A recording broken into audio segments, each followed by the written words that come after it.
Manahoana daholo io fahalmerabanareo amin'ny anaran'ny tompo.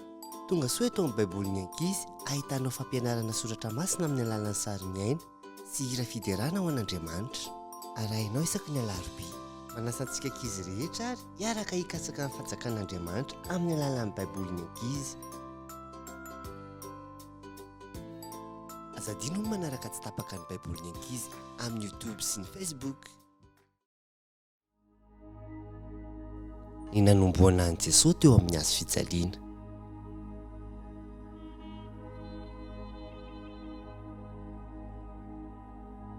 Nodiniako io lehilahy io ary hitako fa tsy manan-tsiny izy.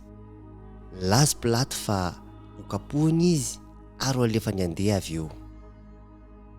Niantsoantso nefa ny vahoaka hoe omboy amin'ny hazo fijaliana izy. Nandritra ny vanim-potoanan'ny Paska dia nitakiny amin'ny tsorana ny mpanao heloka behivavy iray sy hamonoana an'i Jesosy izay tsy nanan-tsiny ny vahoaka. Pilato ny gobernora nefa natahotra ny vahoaka izy ka nanaiky ny fangatahana izy ireo tamin'ny farany. Fantatry Pilato fa tsy meloko Jesosy, nefa natolony teo an-tanan'ny vahoaka izy ka namoaka ny Barabasy tao an-trano maizina. Olona narivo no nilahatra teny amin'ny andaniny roa tamin'ny lalana raha nitolona Jesosy. Vembena noho ny vesatry ny hazo fijaliana izy. Nitabataba sy ny mehan'i Jesosy ny akamaroan'ny olona, nitomany ny namany sy ny mpianany. Farany dia lavo Jesosy. Tsy nanana herintsony izy rehefa avy nokapohiny miaramila. Nosamborin'ny miaramila ny lehilahy ray izay nijoro teo akaiky teo. Voatery nitondra ny hazo fijalian'i Jesosy Simona, mpivahiny avy any Kirena. Tonga teo amin'ny toerana atao hoe Kalvaria izy ireo, dia ilay toerana nanomboana ny mpanao heloka behivavy.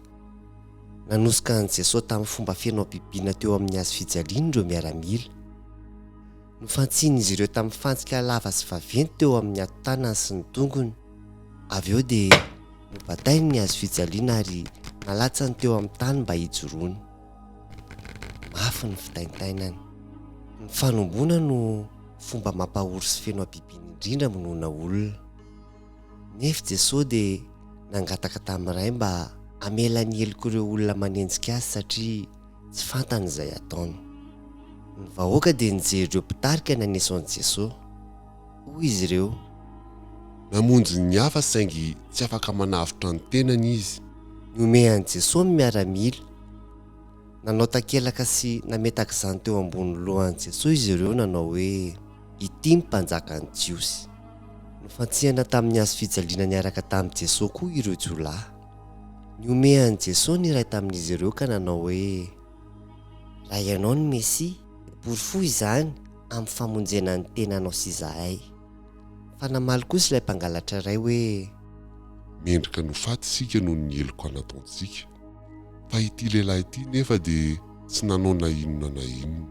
Nitodika tany amin'ny Jesosy izy ka nanao hoe, tsarovy aho rehefa tonga ny amin'ny fanjakanao ianao. Ary Jesosy nampanantena azy. Tamin'ny tatao vovonana dia nanjavona tanteraka ny hazavan'ny masoandro. Naharitra 3 ora ny aizina. Niantsoantso Jesosy hoe, raiko, apetrako eo an-tananao ny fanahiko. Ary dia maty izy. Niororo ny tany, tritra ny zara roa hatrany ambony ka hatrany ambany ny lamba tao amin'ny teboly. Andriamanitra na ny anjeriny ihany no afaka nandrovotra ny lamba matevina. Nisy lehilahy iray atao hoe Josefa nankany amin'ny Pilato ka nangataka ny fatin'i Jesosy. Ary nataon'i Josefa tao amin'ny fasana vaovao ny fatin'i Jesosy. Dia ilay nohadiana tamin'ny vatolampy. Ilay fasana nataon'i Josefa ho an'ny tenany ihany. Nisy vato lehibe nakodia teo amin'ny toerana mba hanidiana ny fasana. Nizomaty olak'andro dia nilamina ny zavatra rehetra. Fantatry ny rehetra fa nisy zavatra mahery vaika ny tranga.